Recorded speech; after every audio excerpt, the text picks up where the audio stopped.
नमस्कार विद्यार्थी मित्रांनो, मी ऑफिसर एज्युकेशन चॅनलमध्ये तुम्हा सर्वांचं स्वागत आहे.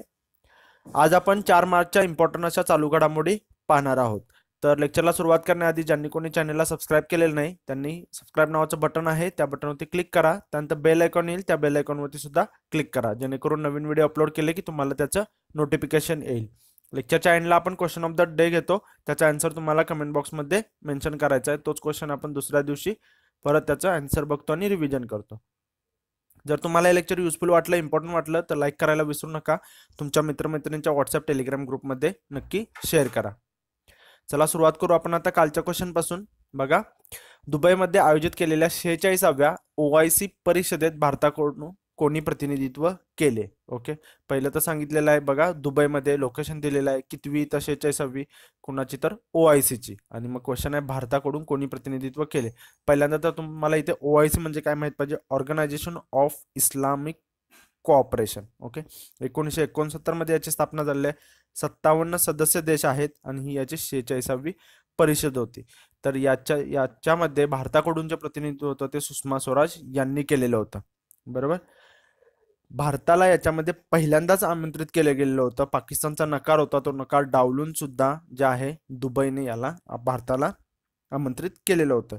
आणि भारत जो आहे हा OICचा मेंबर सुद्धा नाही आणि ऑब्झर्वर सुद्धा नाही आहे, तरी सुद्धा भारताला इन्व्हिटेशन दिलं गेलेलं होतं. अधिकृत भाषा यांची कोणती आहे तर अरबी, इंग्रजी आणि फ्रेंच आहे. ओके, एवढं तुम्हाला या पॉईंट विषयी माहित असणं गरजेचं आहे. बघू पुढे.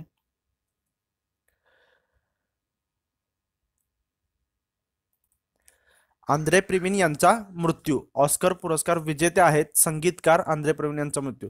तुम्हाला असं विचारलं जाऊ शकतं की आंद्रे प्रिविन यांचा मृत्यू झालेला आहे, तर ते खालपैकी कोण आहेत तर संगीतकार आहेत, कारण ऑस्कर विजेते आहेत त्यामुळे क्वेश्चन बनू शकतो. तर बघा, ते 89 वर्षांचे होते. उत्कृष्ट जर्मन अमेरिकन संगीतकार म्हणलेले आहे. जर्मन अमेरिकन म्हटलेलं आहे कारण ते बॉर्न जे होते ते जर्मनमध्ये झालेले होते, पण नंतर मग ते त्यांची फॅमिली मूव्ह झाली अमेरिकेला, न्यूयॉर्कला, मग तिथे स्थित होऊन मग ते पुढे संगीतकार झालेले आहेत. विशेष बघा की त्यांना 4 ऑस्कर आहेत, 10 ग्रॅमी आहेत आणि प्रतिष्ठित केनेडी सेंटर लाईफटाईम अचीवमेंट सन्मान आहे. ओके, त्यांना 11 अकॅडमी म्हणजेच काय ऑस्कर अवॉर्डसाठी नामांकित करण्यात आलेलं होतं. ते इयर पण दिलेलं आहे, 1958, 59, 63 अँड 64 असं 4 वेळा त्यांना मिळालेलं आहे. इथे दिलेलं आहे बघा कशासाठी मिळालं. बेस्ट म्युझिक, त्यानंतर गिगी जे 1958 ला होतं ते, हे पण तुम्ही जस्ट नोट करून ठेवा. ओके, जस्ट माहीत असावं तुम्हाला, कारण कदाचित जर खूप डिटेलमध्ये विचारला गेला तर मग तो तसं तुम्हाला माहीत असणं गरजेचं आहे. आता इथं ऑस्कर आलेला आहे, तर तुम्ही कमेंट बॉक्समध्ये मेन्शन करा की आत्ताचा जो अवॉर्ड झाला तो ऑस्कर अकॅडमी अवॉर्ड कितवा होता. ओके, तर याच्यामध्ये जे होतं तुम्हाला स्पेशली लक्ष ठेवायचं होतं ग्रीन बुक, कारण तो वर्णभेदावरती होता. डॉन शर्ली आणि त्यांचे बाउन्सर जे होते टोनी लीव यांच्याविषयी होता. मी सांगितलेलं होतं त्यांनी जे होते ते त्यांना ग्रीन बुक दिलेलं होतं, कारण वर्णभेदावरती जे होतं त्याच्यासाठी. त्यानंतर period end of sentence. Okay, भारतीय आहे. Okay, short film, director Raika Jaitabji यांनी केलं होतं. निर्मिती जी होती ती गुणित मोंगा यांच्या सिक्क्या एंटरटेनमेंटने केलेली होती. ओके, त्यानंतर तुम्हाला लेडी गागा सुद्धा लक्षात ठेवायचं आहे, शालो या गाण्यासाठी मिळालेला बेस्ट ओरिजिनल सॉन्ग, कारण त्यांना ग्रॅमी, बाफ्टा आणि गोल्डन ग्लोब हे एकाच वर्षामध्ये मिळालेले पुरस्कार आहेत आणि तसे मिळवणारी ती पहिली पार्श्वगायिका ठरलेली आहे. ओके, त्याच्यामुळे लक्षात ठेवायचं तुम्हाला ते. बघू पुढे. तुम्ही कमेंट बॉक्समध्ये मेन्शन करा हा जो होता तो कितवा होता. मल्टीलाइनर आलं तर तुम्हाला नक्कीच ते बघायला मिळेल सेंटेन्स. बघू पुढे. मुख्यमंत्री परिवार सन्मान निधी योजना. आता असे विचारलं जाऊ शकते की कोणत्या राज्य सरकारने केलेली आहे, तर ही केलेली आहे हरियाणा राज्य सरकारची योजना आहे. ओके, आता इथं हरियाणा आलं की तुम्हाला लगेच आलं पाहिजे डोक्यामध्ये की हरियाणाच्या रिलेटेड आपण पाहिलेलं होतं की राष्ट्रीय कर्करोग संस्था, देशातील सर्वात मोठी राष्ट्रीय कर्करोग संस्था जी होती ती हरियाणा ते झज्जर येथे स्थापन केलेली होती. ओके, आणि ही जी आहे मुख्यमंत्री परिवार सन्मान निधी योजना, ही शेतकरी कुटुंबांसाठी आहे ज्यांचं मासिक उत्पन्न 15,000 रुपयांपेक्षा कमी आहे आणि ज्यांची जमीन 5 एकर पेक्षा कमी आहे. ओके, अशा शेतकरी कुटुंबाला दरवर्षी 6,000 रुपये अनुदान दिले जाणार आहेत आणि ही रक्कम जी असणार आहे ती 3 हप्त्यांमध्ये जे असते ते DBT म्हणजेच थेट लाभ हस्तांतर पद्धतीने जे असणार आहे ते लाभार्थीच्या बँक खात्यामध्ये जमा केली जाणार आहे. याच्यामध्ये विमा सुद्धा काढला जाणार आहे त्यांचा, विमा पॉलिसी सुद्धा त्यांना मिळणार आहे, ज्याच्यामध्ये नैसर्गिक मृत्यू झाला तर 2 लाख रुपये, अपघाती झाला तर त्याच्यासाठी 2 लाख रुपये, आणि अपंगत्व आलं कायमस्वरूपी तरी 2 लाख, आणि आंशिक अपंगत्व आलं तर 1 लाख रुपयांचा विमा असणार आहे. तुम्हाला जे आहे ते हे क्रायटेरिया लक्षात ठेवायचे असतात. क्रायटेरिया महत्वाचे आहेत की किती रुपयांपर्यंत मासिक उत्पन्न, किती जमीन, आणि किती अनुदान मिळणार आहे. ओके, आता हरियाणा आलेला आहे, तर हरियाणा विषयी बघू आपण. हरियाणा इथे तुम्हाला दिलेला आहे राजधानी काय आहे. ओके, सीएम कोण आहेत, मनोहरलाल खट्टर. त्यानंतर गव्हर्नर सत्यदेव आर्या. हे तुम्हाला जस्ट तुम्ही हे पण जस्ट असं रिलेशन ठेवत जावा. ओके, तर त्याचं तुम्हाला म्हणजे ते हळूहळू तुम्हाला ते पाठच होऊन जाईल. बघू पुढे. Guinness book of world record. तर बघा कशाशी रिलेटेड आहे, तर सामाजिक न्याय व सक्षमीकरण मंत्री थावरचंद गहलोत यांनी दीनदयाल अपंग पुनर्वसन योजनावर राष्ट्रीय परिषदेचे उद्घाटन केलेलं आहे. तर त्यावेळी त्यांनी सांगितलेलं आहे, हे कुठे झालेलं आहे हे लक्षात ठेवायचं मला, गुजरात भरूच येथे अपंग व्यक्तींचे अधिकार विभागाने जागतिक गिनीज बुक मध्ये जे आहे ते रेकॉर्ड केलेलं आहे. तर त्याच्यामध्ये काय बघा, 8 तासांच्या आत 260 दिव्यांग लोकांवरती, ओके, हँडिकॅप लोकांवरती आधुनिक कृत्रिम पद्धतीने जो कृत्रिम पाय असतो तो बसवलेला आहे. ओके, आणि हे 260 लोक म्हणजे 250 पेक्षा जास्त लोकांमध्ये 8 तासाच्या आत अशी प्रक्रिया करणं हे खूप वेगळी गोष्ट आहे, आणि त्याच्यासाठी ते गिनीज बुक ऑफ वर्ल्ड रेकॉर्डमध्ये त्यांचं नोंद झालेली आहे. ओके, हे जस्ट लक्षात ठेवा, लोकेशन लक्षात ठेवायचं तुम्हाला, गुजरात भरूच येथे. बघू पुढे. स्पेसएक्सचे यान अवकाश स्थानकांवर. स्पेसएक्सचे बरेच आपण न्यूज पाहिलेले आहेत, तर त्याच्यामध्ये बघा स्पेसएक्स जे आहे या खासगी अवकाश कंपनीने 24 तासांमुळे 2 वेळा इतिहास केलेला आहे. ओके, रविवारी हे झालेलं आहे. ड्रॅगन या जे यानाने आहे ते इंटरनॅशनल स्पेस स्टेशन जे असतं तिथे अंतराळवीरांना घेऊन गेलेलं आहे, आणि ते यशस्वीरित्या पार पडलेलं आहे. सुरुवातीला होतं ते अंतराळवीर नसताना जे यान नेलेलं होतं. ओके, त्याच्यानंतर हे विथ अंतराळवीर गेलेलं आहे, आणि अवकाश मोहिमेतील नवी पिढी ड्रॅगनच्या रूपाने कार्यरत झाली अशी प्रतिक्रिया नासाने दिलेली आहे.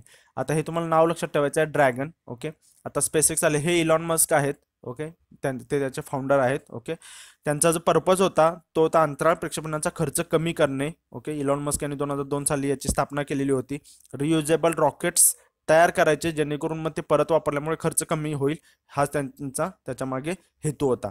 स्पेसएक्सच्या रिलेटेड एकाच वेळी त्यांनी 64 उपग्रह प्रक्षेपित केले होते फाल्कन 9 रॉकेटच्या सहाय्याने. ओके, त्याच्यामध्ये जे उपग्रह होते ते सरकारी एजन्सीचे होते, प्रायव्हेट कंपनीचे होते, शैक्षणिक संस्थांचे सुद्धा होते. एकाच वेळी सर्वाधिक उपग्रह जे अवकाशात सोडण्याचा विक्रम आहे तो इस्रोच्या नावावर आहे, 104 उपग्रह, बरोबर. आणि अमेरिकेच्या वायुदलाचा जो सर्वात शक्तिशाली जीपीएस उपग्रह आहे तो सुद्धा यांनी पाठवला होता वेस्पुकी श्रेणीतील. तुम्हाला वेस्पुकी लक्षात ठेवायचं आहे, फ्लोरिडा येथून केलेला होता, तो पण स्पेसएक्सने फाल्कन 9 थ्रू केलेला होता. ओके, एवढं तुम्हाला याच्याविषयी माहिती असणं गरजेचं आहे. बघू पुढे. जल अमृत योजना. बघा पहिल्यांदा तर जल अमृत योजना कोणाची आहे, तर कर्नाटक राज्य सरकारची जल अमृत योजना आहे.